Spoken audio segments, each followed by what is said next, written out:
السلام علیکم. جہاں زیب عباسی ایک نئے پروگرام کے ساتھ حاضر ہے. 9 مئی کے فسادات اور واقعات، اس معاملے کے اوپر سپریم کورٹ آف پاکستان سے ایک بڑی خبر یہ ہے کہ جسٹس عائشہ ملک صاحبہ کے علاوہ ایک اور جج کو آئینی بینچ میں شامل کرنے کا فیصلہ کیا گیا ہے. 9 مئی کے وہ واقعات جب عمران خان اسلام آباد ہائی کورٹ کے احاطے سے گرفتار ہوئے تو اس کے بعد رد عمل میں پورے ملک میں پرتشدد احتجاج ہوا پاکستان تحریک انصاف کی جانب سے، اور اس احتجاج میں جو سیکیورٹی ادارے ہیں، بالخصوص جو حساس مقامات ہیں، چاہے GHQ ہو، کور کمانڈر ہاؤسز ہوں یا ISI کے دفاتر ہوں، ان کے اوپر بیک وقت اٹیکس کیے گئے. پروسیکیوشن کا کیس اس معاملے کے اوپر یہ ہے کہ یہ سب کچھ بائی ڈیزائن کیا گیا، یعنی یہ پہلے سے تیار شدہ ایک منصوبہ تھا کہ اگر عمران خان گرفتار ہوتے ہیں تو ان مقامات کے اوپر اٹیکس کیے جائیں گے. کچھ ملزمان کو انسداد دہشت گردی کی عدالتوں کے ذریعے فوج نے تحویل میں لیا، اور پھر یہ فیصلہ ہوا کہ ان کے خلاف فوجی عدالت میں کیس چلایا جائے گا. اس وقت چیف جسٹس عمر عطا بندیال ہوا کرتے تھے. کچھ درخواست گزار، جس میں اعتزاز احسن لطیف کھوسہ بھی شامل تھے، آرٹیکل 184(3) کے تحت ایک پٹیشن لے کر سپریم کورٹ آئے. وہ درخواست دائر کرنے سے پہلے انہوں نے عمر عطا بندیال سے چیمبر میں ملاقات بھی کی، اور پھر درخواست دائر کر دی گئی. عمر عطا بندیال کی سربراہی میں ایک بینچ بیٹھا اور پھر اس نے پروسیڈنگ شروع کی. عمر عطا بندیال اپنے پورے ٹینیور میں اس کیس کو کنکلوڈ نہ کر سکے، اور بغیر اس کیس کو کنکلوڈ کیے وہ ریٹائر ہو کر چلے گئے. اس کے بعد قاضی فائز عیسیٰ چیف جسٹس آف پاکستان آئے. جو باقی ماندہ بینچ تھا جسٹس اعجاز الاحسن کی سربراہی میں، اس نے سویلین کے فوجی عدالتوں میں ٹرائل کے حوالے سے کیس کو پر سماعت جاری رکھی، اور پھر اس کے بعد سپریم کورٹ کے ان 5 ججز نے اکثریتی فیصلے کے ذریعے سویلین کے فوجی عدالتوں میں ٹرائل کو غیر آئینی قرار دیا. اس بینچ میں جسٹس اعجاز الاحسن، جسٹس منیب اختر، جسٹس مظاہر علی اکبر نقوی، جسٹس یحییٰ آفریدی اور جسٹس عائشہ ملک شامل تھے. جو موجودہ چیف جسٹس ہیں یحییٰ آفریدی، انہوں نے سویلین کے فوجی عدالتوں میں ٹرائل کی تو اس حق میں فیصلہ دیا، لیکن آرمی ایکٹ کی کچھ سیکشنز ایسے تھے جن کے تحت ٹرائل کیا جاتا ہے، ان کو غیر آئینی قرار دینے کی حد تک اکثریتی فیصلے سے جسٹس یحییٰ آفریدی نے اختلاف کیا. اس فیصلے کے خلاف انٹرا کورٹ اپیلز فائل ہوئی، اور ان میں یہ موقف اختیار کیا گیا کہ سپریم کورٹ نے آرمی ایکٹ کی وہ شقیں جس کے تحت سویلینز کا یا بالخصوص ایلین اینیمی یا ملک دشمن جو جاسوس ہیں ان کے خلاف کارروائی کا آرمی ایکٹ کے اندر ایک اختیار تھا، اور سپریم کورٹ نے اپنے اس فیصلے میں اس اختیار کو بھی، وہ جو آرمی ایکٹ کی وہ جو سیکشنز ہیں ان کو بھی غیر آئینی قرار دیا.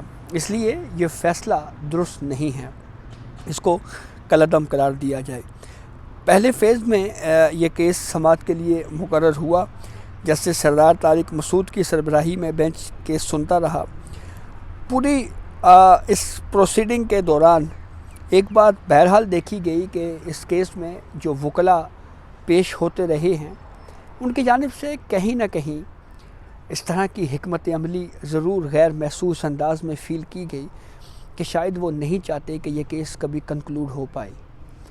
کبھی کسی ایک جج کے اوپر اعتراض کرنا، کبھی بینچ کے اوپر اعتراض کرنا، کبھی کیا، تو یہ سلسلہ بہرحال چلتے چلتے سردار طارق مسعود صاحب کے اوپر جب اعتراض ہوا تو انہوں نے کیس دوبارہ بھیج دیا کمیٹی کو، اور پھر جسٹس امین الدین خان کی سربراہی میں بینچ بنا جس نے پروسیڈنگ کو دوبارہ شروع کیا. جسٹس امین الدین خان کی سربراہی میں بینچ جب یہ کیس چلا رہا تھا تو اس وقت پھر ایک اعتراض اور کیا گیا کہ FB علی کیس کی روشنی میں اس کیس میں بڑا بینچ بنایا جائے. پھر 1-2 ہیئرنگز ہوئی اور کیس جو ہے وہ دوبارہ سماعت کے لیے مقرر نہ ہوا. اب 26ویں آئینی ترمیم کے بعد یہ کیس آئینی بینچ میں جانا ہے.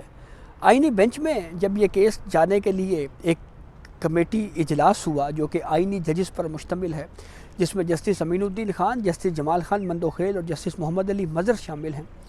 اس کمیٹی میں ڈسکشن یہ ہوئی کہ جسٹس عائشہ ملک پہلے جو مرکزی کیس تھا جس میں سویلین کے فوجی عدالتوں میں ٹرائل کو غیر آئینی قرار دینے کا فیصلہ کیا گیا تھا، اس بینچ میں جسٹس عائشہ ملک شامل تھیں۔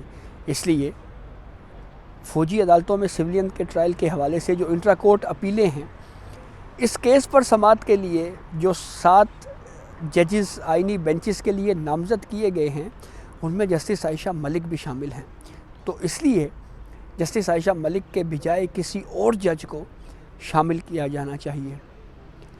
جہاں پہ یہ ڈیولپمنٹ ہے، وہیں پہ دوسری جانب کچھ درخواستیں بھی سپریم کورٹ میں آئیں جن میں یہ موقف اختیار کیا گیا کہ اس کیس کو جلد سماعت کے لیے مقرر کیا جائے۔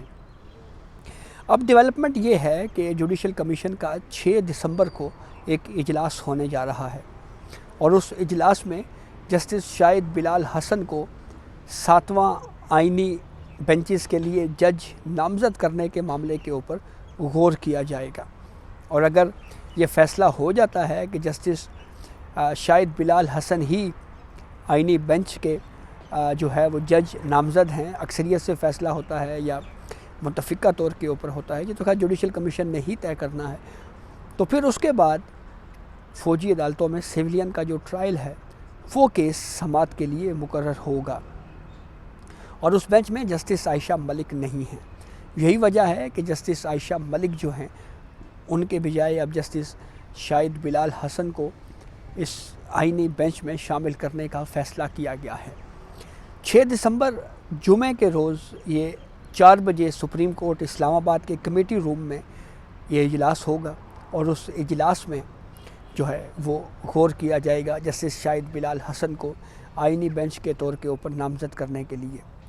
اہم بات اور دلچسپ بات یہ ہے کہ اگر 6 دسمبر کو ہی جسٹس شاہد بلال حسن صاحب کو نامزد کر دیا جاتا ہے آئینی بینچز کے لیے، تو پھر اس کے بعد یہ امکان ظاہر کیا جا سکتا ہے کہ جو 9 دسمبر سے شروع ہونے والا عدالتی ہفتہ ہے، اس عدالتی ہفتے کے دوران سویلین کے فوجی عدالتوں میں ٹرائل کے حوالے سے یا جو 9 مئی کے ملزمان ہیں اس حوالے سے جو کیس ہے اس کے اوپر باضابطہ طور کے اوپر سماعت شروع ہوگی۔ لیکن اگر دسمبر 9 کے عدالتی ہفتے میں یہ پروسیڈنگ شروع ہوئی تو بھی بہت زیادہ وقت یہ ہیئرنگ نہیں چل سکتی۔